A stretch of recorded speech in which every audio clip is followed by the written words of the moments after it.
Hello bachcho, let's read the question. The substances which affect the central nervous system and induce sleep are known as tranquilizers, antipyretics, antiseptics, none of these. सो पहले तो इसका की concept समझ लेते हैं students. तो जब हम इसके की कॉन्सेप्ट की बात करेंगे तो इस क्वेश्चन से हमें पता चल रहा है कि ये कुछ हमें ड्रग्स दिए हुए हैं, राइट, एंड उसमें से हमें कौन सा ड्रग है वो बताना है जो हमारे सेंट्रल नर्वस सिस्टम पे क्या करता है, इफेक्ट करता है या अफेक्ट करता है। ठीक है, तो बेसिकली ये जो क्वेश्चन है ये ड्रग से रिलेटेड है जो कि हम रेगुलर लाइफ में हम यूज करते हैं, राइट। सो काइंड ऑफ आप बोल सकते हो केमिकल्स जो हम कुछ जरूरतों के लिए यूज करते हैं, राइट। तो ये बेसिकली इसका क्वेश्चन है। तो अगर हम बात करें इसके आंसर की तो सबसे पहला जो हमारा ऑप्शन है जिसमें ट्रैंकुलाइजर्स के बारे में दिया हुआ है, ट्रैंक्यूलाइजर्स। ओके, तो ये जो ट्रैंक्यूलाइजर्स होते हैं स्टूडेंट्स, तो इनका बेसिकली इनको क्यों बनाया जाता है? तो इनको बनाने के पीछे रीजन ये होता है, ये ट्रीट करता है एंजाइटी को, ठीक है, इसके साथ साथ फियर को, राइट, और टेंशन को, है ना। अगर किसी को कुछ भी टेंशन है, फियर है, तो उसके लिए बेसिकली उसको ट्रीट करने के लिए हम इसको यूज करते हैं। अब उसको ट्रीट करने के लिए जब पर्सन ट्रैंकुलाइजर्स लेते हैं तब उनको ना उनके सेंट्रल नर्वस सिस्टम पे एक्चुअली क्या होता है, इफेक्ट होता है, ठीक है, और उससे ही उनको ना नींद अच्छी आती है। It induce sleep. इंड्यूस का मीनिंग क्या हो गया कि किसी को सपोज नींद नहीं आ रही है तो आपने क्या कर दिया, इंड्यूस कर दिया, मतलब आपने उनको ड्रग दिया और अब उनको नींद आ जाएगी, तो इंड्यूस कर दिया आपने स्लीप को उनके उनके उनमें। तो बेसिकली इंड्यूस स्लीप करने का मतलब यही होता है कि वो जो भी एंजाइटी, फियर, टेंशन है वो सब रिमूव हो जाए, एंड फॉर दैट अगर अच्छी नींद वो ले तो डेफिनेटली वो जल्दी से रिकवर हो सकते हैं। तो बेसिकली उसके लिए उसको ट्रीट करने के लिए बेसिकली यूज किया जाता है इन सारी चीजों को, है ना।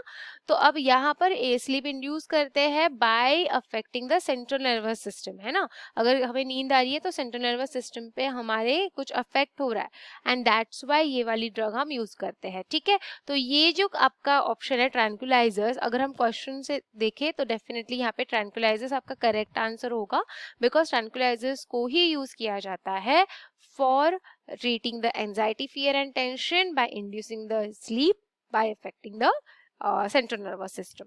ओके, बाकी दो ऑप्शंस के बारे में भी समझ लेते हैं कि एंटीपायरेटिक्स क्या होते हैं।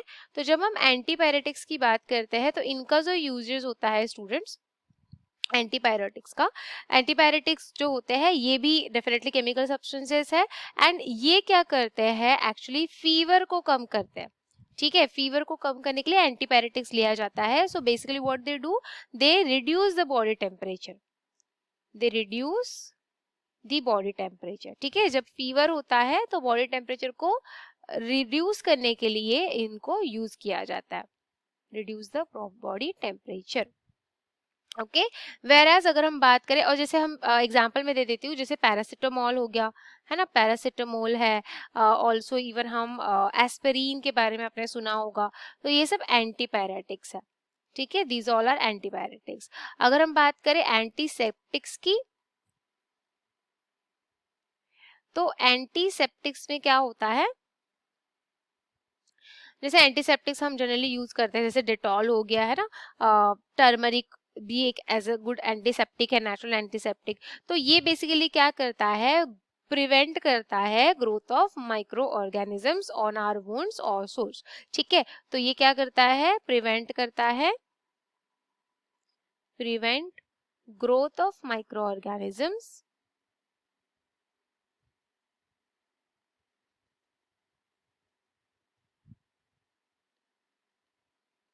Okay on wounds. तो सपोज किसी को कुछ भी चोट लगी है तो उसके ऊपर माइक्रो ऑर्गेनिजम्स की ग्रोथ ना हो, तो उससे बेसिकली ये प्रिवेंशन हमें देता है, समझ आया। तो इसके जैसे मैंने एग्जांपल बताया, जैसे डिटॉल हो गया, डिटॉल यूज किया जाता है जनरली, किसी को कुछ वुंड हो जाता है तो चोट लग जाती है तो। Also turmeric is again as I said a very good natural antiseptic we have, right. तो ये हो गया। अगर हम बात करें इसकी, जैसे कि ट्रैंक्विलाइजर्स का अगर मैं एग्जांपल आपको बताऊं, तो इसका एग्जांपल होता है, इसके भी एग्जांपल एक दो बता देती हूँ। तो वो होता है वैलियम, एक ड्रग होती है वैलियम नाम की, ठीक है, एंड ऑल्सो एटीवैन, एटीवैन, ठीक है। तो ऐसे कुछ नेम्स है इसके, राइट। सो आई होप कि आपको आंसर क्लियर हो गया होगा। ट्रैंक्विलाइजर्स इसका करेक्ट आंसर होगा, जो कि हमारे स्लीप को इंड्यूस करता है by affecting the central nervous system. और ये क्यों होता है? Because to treat basically anxiety, fear और tension in any person. Okay, so I hope you got this, students. Thank you so much.